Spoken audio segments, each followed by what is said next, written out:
Гэхдээ саяхан л төсөв тодохгүй гээл энэ одоо сайд нь ч ялгаагүй, тэнд сууж байгаа хүмүүс ч ялгаагүй бүгд л биднийг загнаад исэн шүү дээ. Та буруу бодож байна. Та буруу яриад байна. Таны тооцоол буруу байна гэд. Цогтгорл гишүүн хэлж байгаа энэ олон төсөв ярьж байгаа гэдэг чинь буруу ажиллаад байна шүү дээ. Худлаа тооцоолоод байна. Эдийн засгийн хөгжлийн яам, сангийн яам тооцоолж чадахгүй шүү дээ. Урчилж харж чадахгүй байна.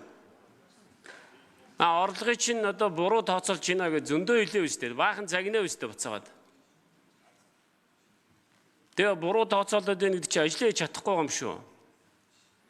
Энэ хэрэглээний үнийн индекс ярьж байгаа өнөөдөр. За өнөөдрийнх сэдв рүүгээ оръё. Хэрэглээний үнийн индекс одоо ингээд 8% та 10% та энэ дотор сууж байгаа хүмүүс дэлгүүр орж байгаа юу? Орж байгаа бол тийм байна уу? Гүү байгаа үстэй. Тэгээд дараа жил дахиад 7% та байх уу? Тэрний дараа жил 6% та байх уу? Би энийг өнөөдөр ярьж байгаа юм биш. Би үргэлж ярьдаг. Жаргалмаг шүнэ. Байнга ярьдаг. Баярмаг шүн. Тэгээд энийг бол ер нь биелүүлдэг тохиолдол байхгүй. 2016 оноос хойш юмны үн яаж өссөн бэлээ? Төсөв яаж тэлсэн бэлээ?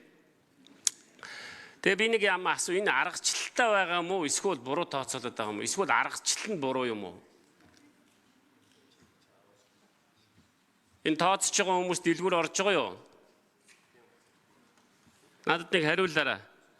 Тэгээ долларын нөөц 3-5 тэрбум доллар байгаа. Гэхдээ яагаад энэ доллар олдохгүй байна? Яагаад доллар чи өсөд байгаа юм?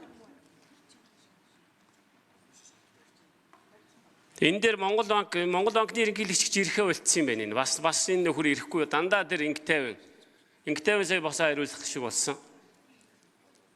Гэхдээ тэр хүн ирнэ хайцсан. Тэгээ хэнийг дуурайгаад байгаа юм?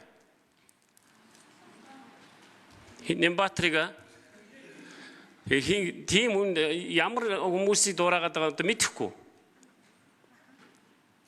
Тэгээ энэ одоо төсвийн энэ хүрээний мэдэгдэл ярьж ах чинь тэгээд энэ долларын аншиг яаж тооцож байгаа юм? Эдийн засаг чинь долларын аншиг энэ хэрэглээний үнийн индекс одоо энэ бүх юм чинь долларын аншигтайгаа маш уялдаа холбоотой шүү дээ. Эдийн засгийн өсөлт. Тэгээ Монгол банк ер нь яаж одоо энэ яагаад 5 тэрбум доллартай мөртлөө доллар олдохгүй байгаа юм? Доллар чи өсөд байгаа юм. Тайлбар сонсомоор байна. Өмнөх засгийн газрын үед өмнөх шүү. Засгийн газрын үед 5 тэрбум доллар боллоо гэд доллар 3290 өрсөн. Өнөөдөр тэгээд их олон сая тэрбум доллартай гэж зарлаад байдаг. Доллар ч олдохгүй өсөд идэг. Би юм ойлгохгүй нү эсвэл одоо тооч буруу юм уу? Нэг хоёрхан тоон дээр л ярил л та. Хоёрхан за эдийн засгийн өсөлтийн одоо орхий. Хэрэглээний үнийн индекс чинь буруу байна. Аргачлал нь буруу юм уу? Эсвэл одоо би буруу ойлгоод байгаа юм уу? Энийг нэг тайлбарлаж өгөөч. Ямар гоё инээж байна. Инээхэр чинь болохгүй л байгаа л да.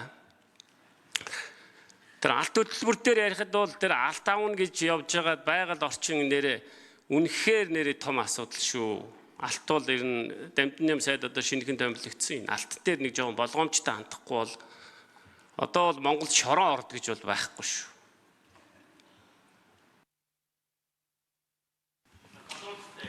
За хариулт өгье. Эдийн засгийн хөгжлийн яам Батхүү 4-р эндэр. За Ганбаатар гишүүний асуултанд хариулъя. Энэ инфляцтай холбоотой гарч байгаа асуудлуудын хоёр талаар яваад. Нэг нь болохоор яг бодит инфляцийн гүйцэтгэлийг гаргадаг тооцооллын аргачлал. Тэгээ энэ 431 төрлийн барааны багцаас гаргаж байгаа бодиттой судалгаа явуулдаг гаргаж байгаа. Энтэй холбоотой тухайн тодорхой бүлэг барааны үнийн өсөлтийн бас ард иргэд буюу хүмүүст мэдрэгдэж байгаа байдлыг бас нийт инфляцийн түвшинтэй бас ойлголтын зөрүүнүүд гараад байна. Энэ дээр бол түрүүн бас Батбаяр дарга тодорхой мэдээлэл өгж ирсэн. За яг эдийн засаг хөгжлийн яамнаас зүгээр цаашдаа энэ төсвийн бодлого, төсвийн хүрээний мэдээлэлтэй гаргаж байгаа тоо бол энэ бодлогын зорилтууд байгаа. Яг жишээ Монгол банк бол 6 дээр нэмэх нь 2 хасган 2% гэ бодлогын зорилт тавьдаг шиг эдийн засгийн газрын зүгээс инфляцийн түвшин хүрэх гэж байгаа зорилттой тавьж байгаа. За энэ зорилтыг тооцохдоо бол яг бодит сектор дээр эрэлт нийлүүлэлтийн харилцаа, хөдөлмөрийн зах зээлийн тэнцвэр, гадаад секторын нөлөөлөлгээд олон талын хүчин зүйлийг харгаж үзэж байгаа. Мөн бас Монгол банкны батлагдсан мөнгөний бодлого дээр тавьсан зорилт, тэрэн дээр одоо үйлчлэх одоо ханшийн болон гадаад валютын нөөцтэй холбоотой зорилтуудыг анхаарч гаргаж байгаа. Тэгэхээр зорилттой түвшин. Энэ зорилт түвшиндээ хүрэхийн тулд одоо засгийн газрын харьяа байгууллагууд одоо нийлүүлэлтийн гаралтай инфляцийг бууруулах чиглэлээр жишээ нь хөдөө аж ахуйн салбарт ямар арга хэмжээнд авч хэрэгжүүлэх үү, тээвэр логистик дээр юунд анхаарах уу, хил гайл дээр юунд анхаарах уу гэх мэтлэн олон төрлийн арга хэмжээнүүдийг шахаж ажиллах зорилттой энэ зорилтын тоо гэж хэлж болно.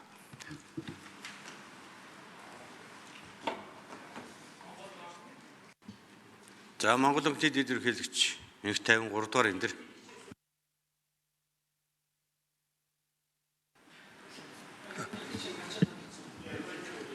Лавсрын ерөнхийлөгч яалаа.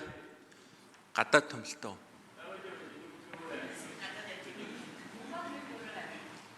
Чуулга. За Жамлын Ганбаатар гүшүүн тодруулжсуу. Тэгээ энэ тоонууд чинь буруу байна гэдэг. Орлогоо зөв тооцоолороо гэдэг зөндөө хэлсэн шүү дээ. Алдагдaltaгүй төсөв гэдэг рүү бүгдөө яваад орлогыг анхаараагүй байхгүй юу? Орлого тал чинь хамгийн чухал. Одоо хувь хүн ч ялгаагүй, компани ч ялгаагүй орлого талаа одоо зөв тооцдог шүү дээ.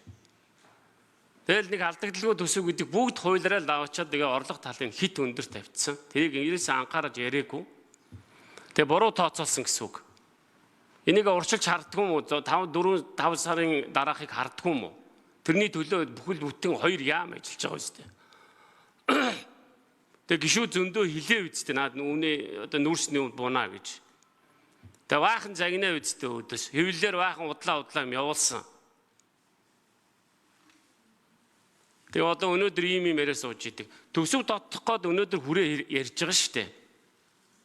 Төсөв додохгүйг бол хүрээ ярих шаардлага байхгүй.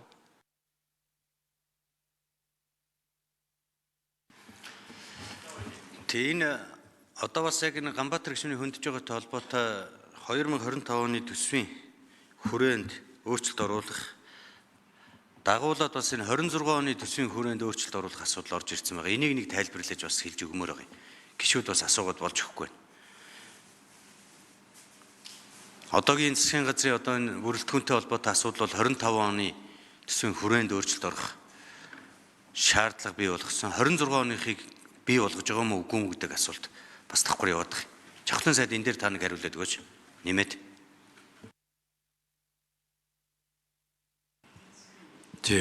Одоо бид 25 оны жилийн гүйцэтгэл ингээд дундаа орцсон явж байгаа үед тодтол хийж байгаа. Тэгэхээр 25 оных дээр бид нэр төсвийн хүрээнд дээр өөрчлөлт орохоор тэнд цуг батлагдсан дараагийн 2 жилийн буюу 26-27 оны төсөөлөл дээр бас өөрчлөлт орно. 26 оны төсөөлөл дээр өөрчлөлт орчхоор сая одоо нэг сарын өмнө баталсан 26 оны төсвийн хүрээнийхээ мэдээлэл дээрх 26 оныхоо тоонуудаа өөрчлөлт хийхгүй бол бас болохгүй болчихж байгаа. Тэгэхгүй болохоор 9 сарын 1-нд бид нар төсөө өргөн барихдаа одоо энэ тодтолоор өөрчлөгдсөн тоотоогоо уялдуулж бид нар төсөө өргөн барина. Гэтэл энэ сарын өмнө батлагдсан тоонууд нь өөр байгаа учраас энийг одоо дагаж өөрчлөхөөсөр аргагүй ийм л логиктой болж ирж байна гэсэн үг. Энэ дээр тэгээ нөгөө 3 сарын чинь асуудал мөрдөгдөөд 9 сарын 1-нд төсөө өргөн барьж чадахгүй болчих юм шүү дээ. Тэгээ одоо 9 сарын 1-нд төхөөд ирсэн ээлж тус чуулган зарлж төсвийн хүрээнд өөрчлөлт оруулж өгөхгүй болвол гэдэг юм уу? Тодорхой хуулиудын өөрчлөлт ярихгүй бол бид төсөө өргөн барьж чадхаа боллоо гэдэг асуудал үүсэх үү?